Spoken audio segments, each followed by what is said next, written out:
आज हम बात करने जा रहे हैं उस वीर की जिसे इतिहास की किताबों ने ज़्यादा जगह नहीं मिली, लेकिन जिसने अंग्रेज़ों को यह एहसास दिलाया कि भारत की मिट्टी का हर कण आज़ादी के लिए जलता है।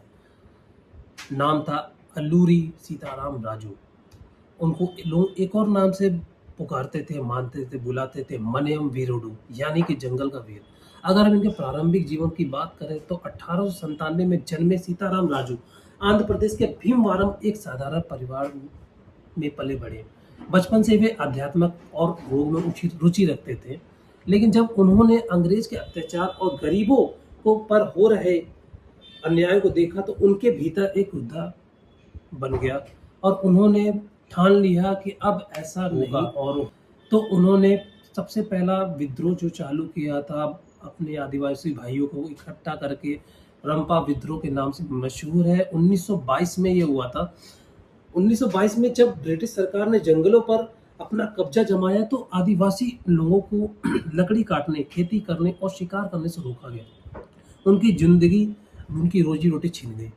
एंड डेफिनेटली यार, अगर उन किसी की रोजी रोटी छीनेगी तो काफ़ी सारा मन में एक कहते नहीं है बहुत गुस्सा भर जाएगा। तब राजू ने कहा अब बस। उन्होंने आदिवासी भाइयों को इकट्ठा किया और अंग्रेजों के खिलाफ विद्रोह को छेड़ दिया। इसे रंपा विद्रोह के नाम से जाना जाता है। राजू और उनके साथियों के पास कोई ऐसी बड़ी सेना नहीं थी कि वो मिलके डायरेक्टली अटैक कर सके, ना कोई ऐसा आधुनिक हथियार था। फिर भी उन्होंने जंगलों का अपना किला बनाया।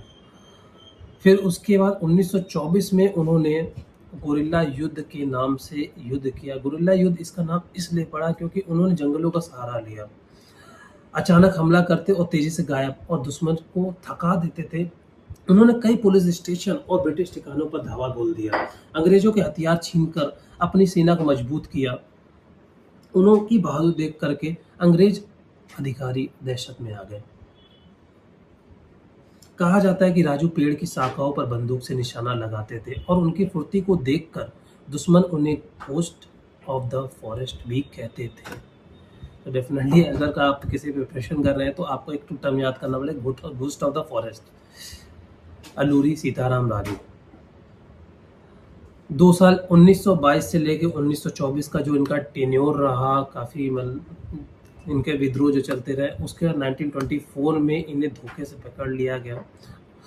अंग्रेजों ने लोगों को जताने के लिए, लोगों के प्रति अपना दबदबा बनाने के लिए उन्होंने पब्लिकली इनको गोली से मार दिया ताकि उनके बीच में डर पैदा हो। लेकिन इसका डेफिनेट उल्टा हुआ। उनकी मौत ने पूरे दक्षिण भारत में विद्रोह, एक आंदोलन की आग जला दी। मरते वक्त उन्होंने एक लाइनें कही थी, मैं पढ़ता हूँ आपके लिए, बताता हूँ। मेरे मरने से आज़ादी नहीं रुकेगी, हर जंगल हर पहाड़ से नए राजू उठेंगे।